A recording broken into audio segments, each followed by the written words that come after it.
Now, what would you do if a parent is being disruptive during a lesson? Um, excuse me.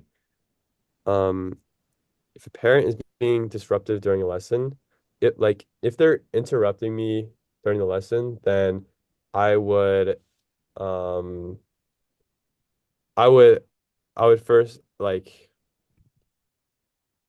I would appreciate that they're able to chime in.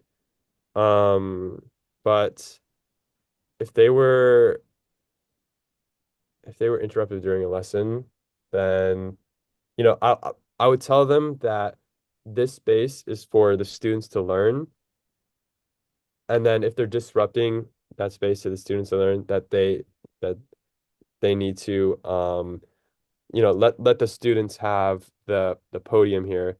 Let the students be the ones asking questions because they're the ones here to learn from the camp. Okay. Um, what do you think is the most challenging for you after hearing about this job has to offer? Uh, The most challenging thing would be I would say handling like the diverse needs of all the students and being able to manage that because a lot of students move at different paces. Um, they're different ages as well.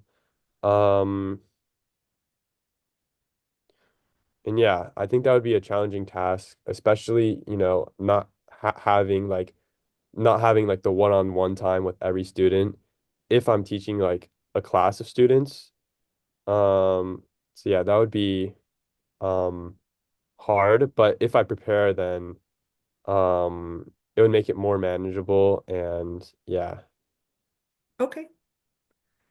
All right. And so because there's a mixture of students, different ages and different experiences, how would you explain a concept of a variable, say to a 6-year-old? Okay, so to explain a variable, so I would go about it. So like I would tell them that like yeah, a variable it's like a box that can that you're able to open, you're able to check what's inside, but you're also able to change what's inside. So let's say you have I don't know, like two sticks in the box. You can check how many sticks you have in it, but you could also add more sticks or even take out the sticks altogether. And that's essentially what a variable is. It's a container for a value and it holds a value. Okay. All right. Can you explain to me, maybe talk about one time you fail and how did you deal with it? So one time I failed was so I was on the robotics team for 3 years, freshman, sophomore, and junior year.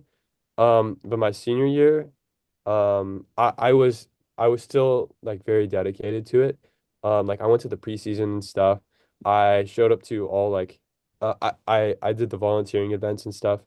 Um, but as the season started, I found out that I didn't have time. Like I had other personal issues going on and a lot of stuff to do, and it really was taking up too much of my time. And so I couldn't help them. And this is like a failure because for two reasons. Like it was really like sad that I had to like write a letter to the mentor saying that I wouldn't be able to do it this year as they've known me for 3.5 years now. And then it was also like that year the robotics team went to finals. And I'm kind of stumped that I couldn't go to that. Um,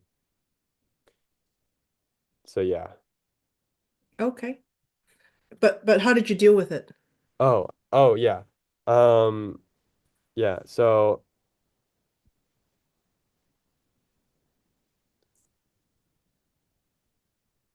I've dealt with it in that like my time management wasn't the best during that time and so now I've had to like to manage like all my college responsibilities and personal responsibilities. I've had to like, create calendars. I'd have to it made me learn how to manage my time well, but it also made me learn like what to prioritize in my time. Okay, great. Um, Describe how, have you had any previous jobs that will help you succeed at ID Tech? So yeah, um I was in the chemistry tutoring club at my high school, which I tutored I tutored uh any student from any grade, I would say. And I also tutored students in chemistry on the side, and earned some money. And another thing I did was I'd intern at the coder school, and I saw what it's like to, have a group of students and teach the group of students together.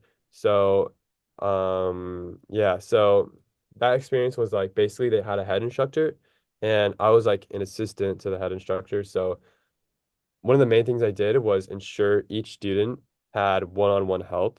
Um, because the head instructor was dealing with a lot of students at a time, like 12, 13, I would say like 15, it could be up to 15 students at a time, even more. But I was the one who was helping the students with one-on-one help.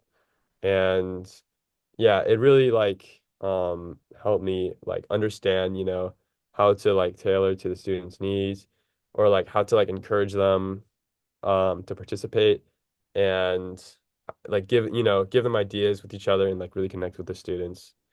Yeah. And yeah, it was really fun. So Oh, I'd love that's to do that's more of good to that. hear. Um, what do you do if a kid that you instruct loses interest because the content is too easy? If they So one thing I'd have them do is I'd have them assist their peers. Um, so like, to really like if it's too easy for them, then, you know, like it would be nice if they could assist their peers and help them explain the concepts. Like that would give them a challenge. Um, and I would also, ensure that they have the freedom. Like I would give them, like challenge tasks, challenge problems. And I'll make sure I that they would have the freedom to choose whether to do that. And um and to like yeah, and to improve their skills, even though the class is too easy for them. Okay, great. Um, mm, what if so sometimes parents sign up their kids in hopes for to kind of spark their interest in STEM or continue interest in STEM, but maybe the student is not that interested. So you might have very disengaged students. So how would you get them engaged again in your class? Wait, sorry, I missed the first part of the question. Can you Yeah, so sometimes parents are the ones who sign their kids up for tech camp. So, but Mhm. maybe the students is not so interested. So they're very disengaged in class. So how would you get them to be more engaged?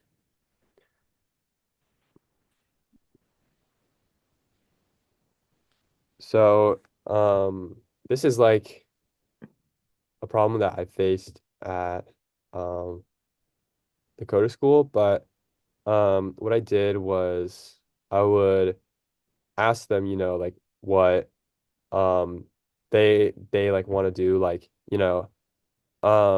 like for example, like I would know like, if they like video games or whatever, and then, I could ask them like how or like do you know how the video game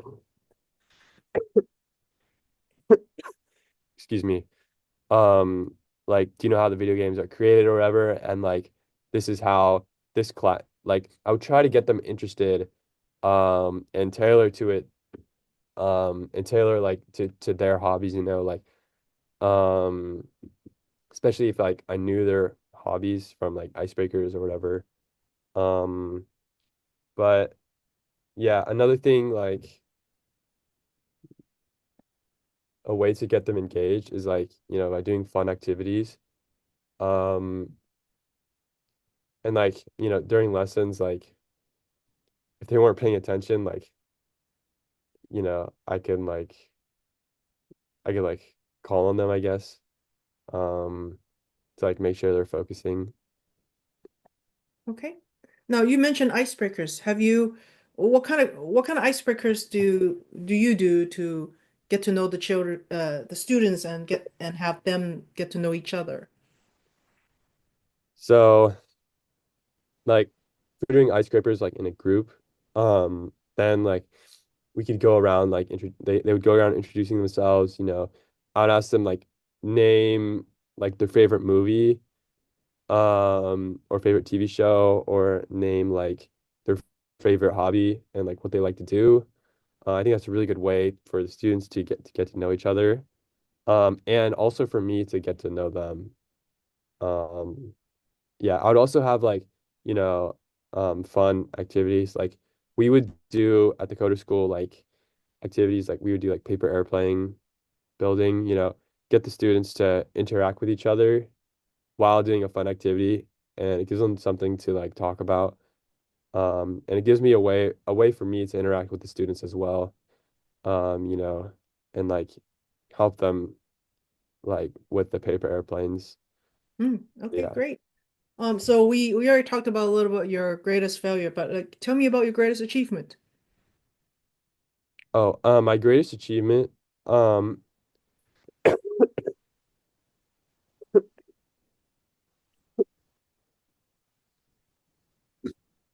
excuse me, sorry.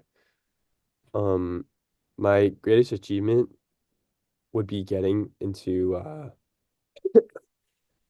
UC Santa Barbara.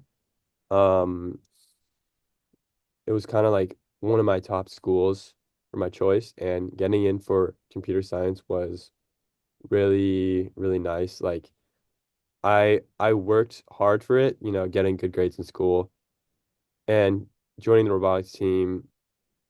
Um, I worked really hard for it, so it was really great that I was able to get into UC Santa Barbara. Okay, great. That's all the questions I have. Do you have any questions for me? No questions. Okay. All right. Well, thank you again. I really appreciate your time. Thank you.